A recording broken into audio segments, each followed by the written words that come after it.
Hristos așteaptă la ușa sufletului nostru și bate ca să-i deschidem, dar nu intră în lăuntru cu deasila. Nu vrea să ne încalce libertatea pe care El însuși ne-a dat-o. Iată stau la ușă și bat. De va auzi cineva glasul meu și va deschide, voi intra la El și voi cina cu El și El cu mine, spune în Apocalipsă. Hristos este nobil, așteaptă afară, la ușa sufletului nostru și bate ușor. Dacă îi vom deschide, va veni în lăuntrul nostru și ne va da totul, presine, toate tainele, în chip mistic, fără vâlvă. Pe Hristos nu-L vom putea cunoaște dacă nu ne va cunoaște El. Nu sunt în stare să aduc mai multe lămuriri, e ceva tainic. Ascultați cuvântul apostolului Pavel. Acum însă, după ce ați cunoscut pe Dumnezeu, sau mai degrabă, după ce ați fost cunoscuți de Dumnezeu. Epistola către Galateni 4:9. Și nici nu-L vom putea iubi dacă nu ne va iubi El însuși.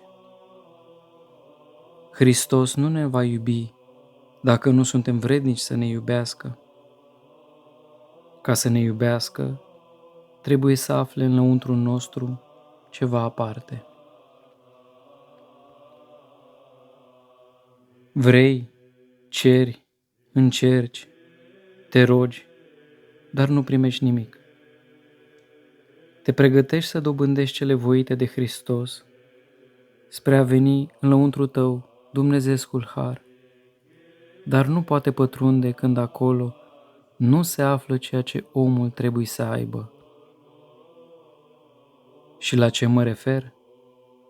La smerenie. Dacă nu există smerenie, nu-L putem iubi pe Hristos.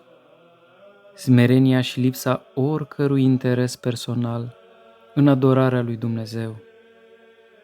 Să nu știe stânga ta ce face dreapta ta. Evanghelia de la Matei 6:3.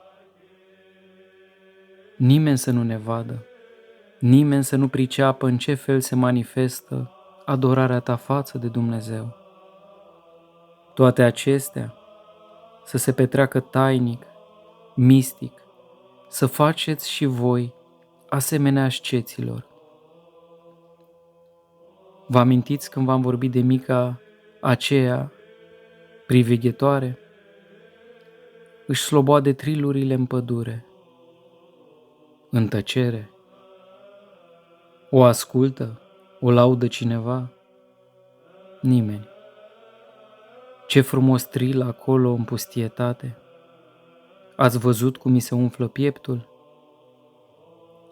La fel și cu cel ce se îndrăgostește de Hristos.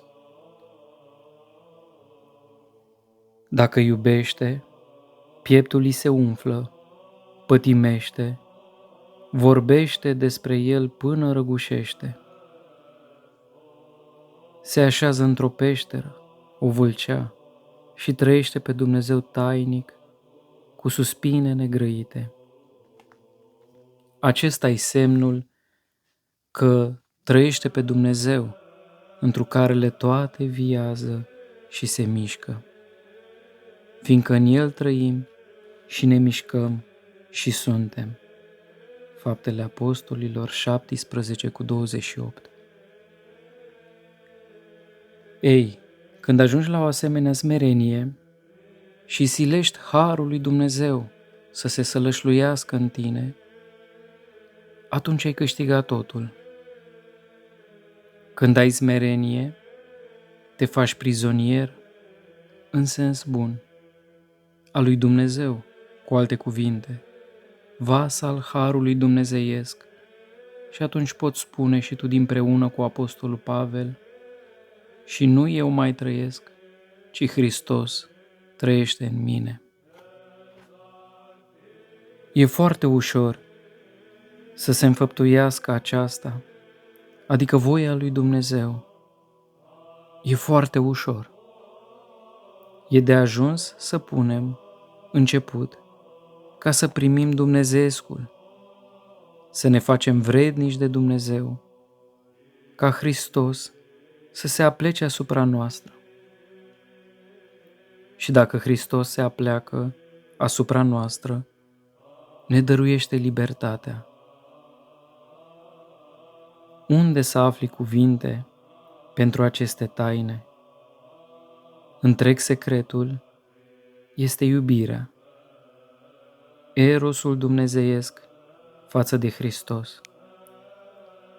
Să te predai cu totul lumii celei duhovnicești.